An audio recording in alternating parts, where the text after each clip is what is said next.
what I'd like to see more is more of the private sector, because many of the families that are involved in football really use family money to keep the clubs going, and I'm enormously grateful for that. But we need to get more and more private sector involved to sponsor the football clubs and to sponsor the professional soccer league. And also to invest in our youth, because you've got to look at football as being more than just what happens in the 90 minutes. Of course, we focus on the 90 minutes, and that's the ultimate excitement. But it's also about our young football players, boys and girls, who use the income they get from playing football to maintain themselves and their families and help at home. Because in our African culture, your obligations extends beyond your wife and children.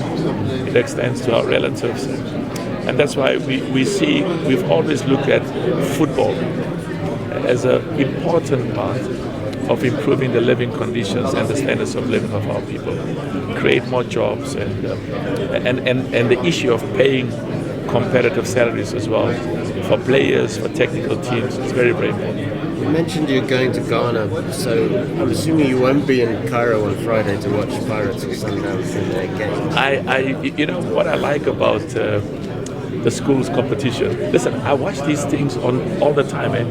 Sometimes I'm alone in the plane and I watch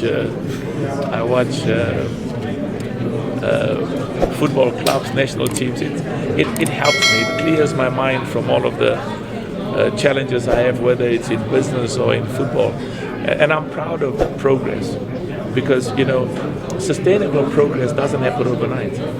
It needs consistent and persistent investment, hard work, sacrifices, and the results come in the medium to long term. So I wish all four teams, I wish Al Ahly all of the best. I wish Pyramids all of the best. I wish Orlando Pirates, my father's club, all of the best. And I wish Stellenbosch all of the best. Which one did I forget? I wish Mamelodi Sundowns. That's very diplomatic, but there must be a part of you that would love to see Sundowns Pirates in that point. There's a part of me that feels so proud, and I must say I'm even more proud to see Kaizer Chiefs. I've always known that Kaizer Chiefs has got an incredible family behind them, and I've said in the past the success days of Kaizer Chiefs will be coming, and I'm proud to say they are here, and they'll be even more successful in the future. Yes, but President, you must be worried about the local association SAFA here. They have had lots of problems. The other month there were no payments. The SAFA president is going to court in and out. What is your impression of all of this? Yeah, but you see, as president of CAF, I want to say two things. Number one is, of course, I've got to respect the disciplinary bodies. Within CAF, we've got a disciplinary board, and we've got an appeal board, and then of course we've got FIFA and we've got CAS. So these are all the internal regulatory processes, very, very important.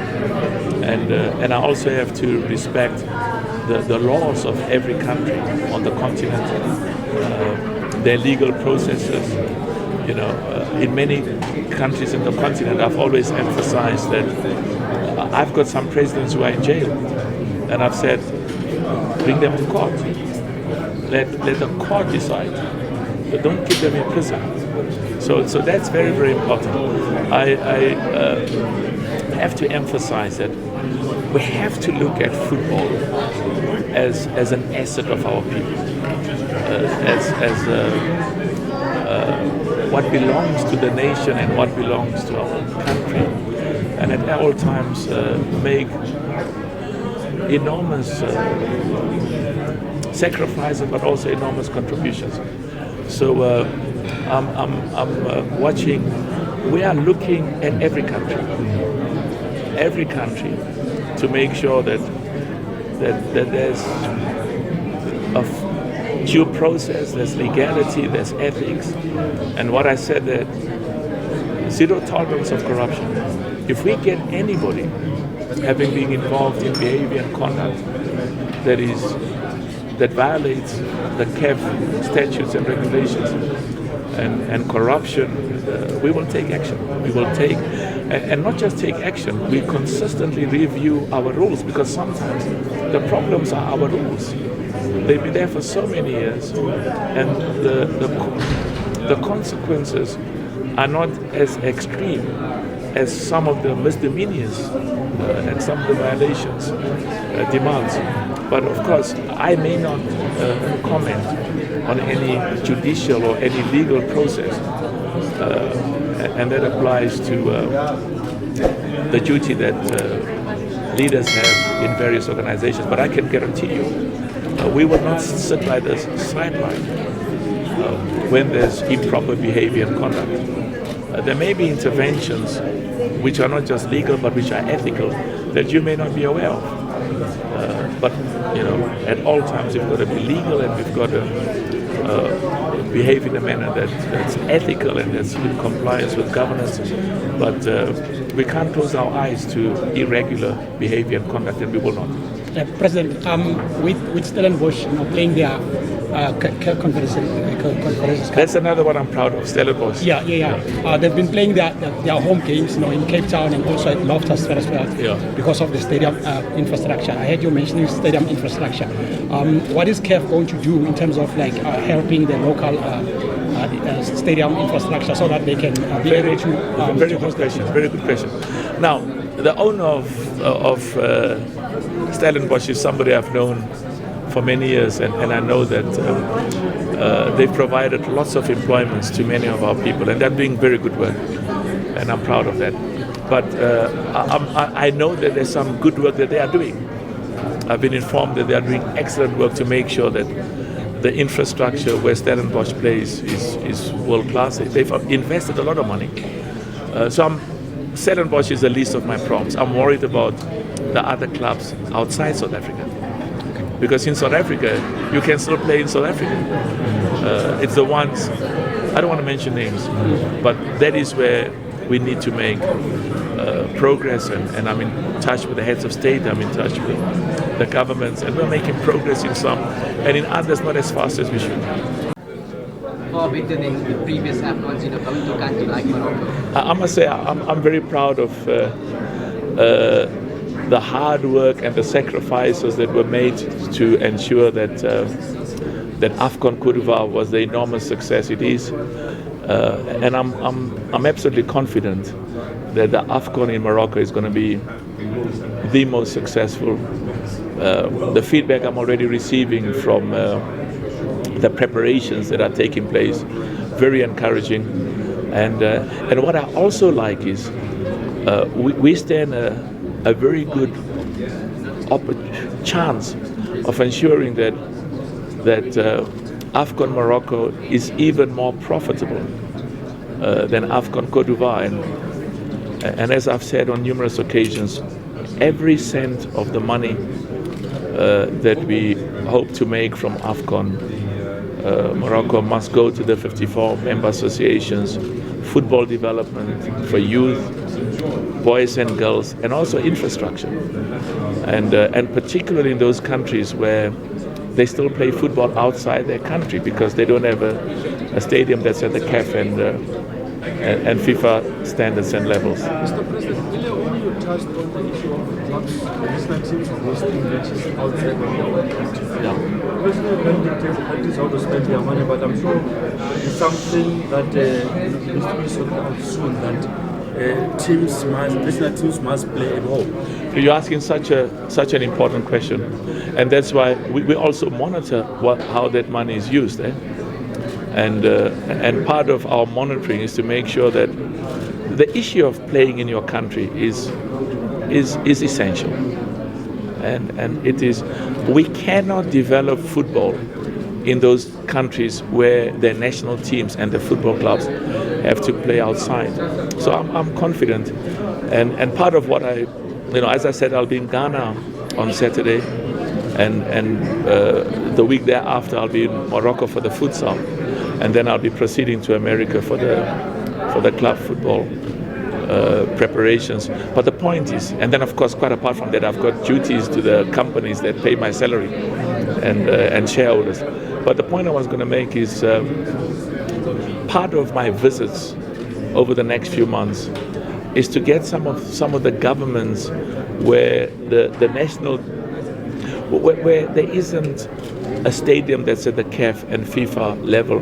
And I must say, you know, I've really been impressed how we've succeeded to present the case, because I don't think a good job was done in the past to explain to the head of state, to explain to the government, to explain to the cabinet why spending some money on a stadium is beneficial, because it's beneficial for the country and for sports. I do understand some of them look at, you know, we've got health challenges. We need to use money for hospitals. We need to use money to build houses. We need to use our finances for schools, and the budgets are limited. I fully understand it, and we are trying to assist with our contributions from CAF, as well as the money that comes from FIFA, and that's why we're trying to get more and more the private sector involved. But it's a very important point you've raised, and we're making progress, and I think we'll make even more progress in the medium to long term. President, the other issue that you touched on is fan violence in stadiums, that you've got a zero policy. What other measures are you going to take to ensure that it does not happen in the future? And another issue that I want if you can just touch on it for us. We're going to have a record number of African teams at next year's World Cup. With all that's happening internationally, is it not going to be a challenge? And how do you see it panning out? Very, very good question. Let me start by making sure that we send a message to all our football supporters and fans and spectators on the continent that there's a deep, deep commitment to make sure that going to the stadium is safe and healthy. And there's a huge engagement that is currently underway within CAF and also talking to other confederations to see what measures they've taken, because in different parts of the world there's been huge incidences, and I'm confident we'll make progress, and because we need our young boys and girls and our families and mothers and fathers to come to the stadium knowing that it's a wonderful experience, and because for us as well, it's part of developing those communities and creating jobs and creating a future for our young people. So we're keeping a focus on that. The second issue is what's going to happen in the World Cup next year in the context of the challenges that are taking place. I'm confident that the World Cup in America, the World Cup in Canada and Mexico will be a huge, huge success. There's a lot of good work that Gianni Infantino has been doing. I sometimes get exposed to what he's been doing, spending a lot of time in America.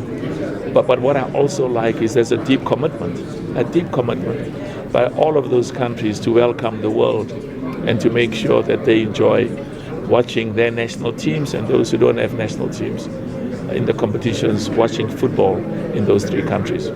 President, we saw the quarterfinals playing midweek, where we had the big stage of the UEFA Champions League, and we saw fans turning out supporting African football. Is it something that we'll be seeing going forward, and is it also something that will motivate players to stop going overseas and just enjoy African football? Well, you know what will the players have to think about their families and think about themselves. So, what will have a big impact in making sure that some of the best African players stay in Africa? We've got to pay them well. We have to pay them competitively, and I know from my experience, we used to compete with Norway, Sweden, and Denmark, Finland, Greece, and would ask the players, okay, fine, how much are you earning there? And we can pay you. They would much rather be in Africa because they would like to be with their family. The food is nicer here anyway, and to be with your communities and your friends is something that's very fulfilling. But so it's important to make sure that we pay our players very well. It's also important talking about the match that took place during the week. I'm proud of what many of the African clubs are doing at huge sacrifice, and some of them at huge financial sacrifice because they don't have the resources, and some of the families have to use their own money, and I'm thankful for that and proud of that. But what I like is the quality of African football is consistently improving, and I'm going to look with keen interest when the 4 African clubs compete with the football clubs from the rest of the world in June and July, and because the success of club football has a huge impact on the success of your national team, and how your national team performs as well at FIFA competition. So the future looks great, and I'm proud of the foundation that has been laid, because success doesn't come overnight. Success requires a huge amount of hard work and a huge amount of sacrifice, and it requires teamwork, working together with everybody. And also what I emphasize is part of my job is to make sure that we've got leaders in CAF and in football that will continue the work when I'm not president anymore. Because all of us, you make your humble contribution, and you've got other important things to do, and there's a lot of exciting young talent, and I'm confident that the future leadership of football will do an excellent job.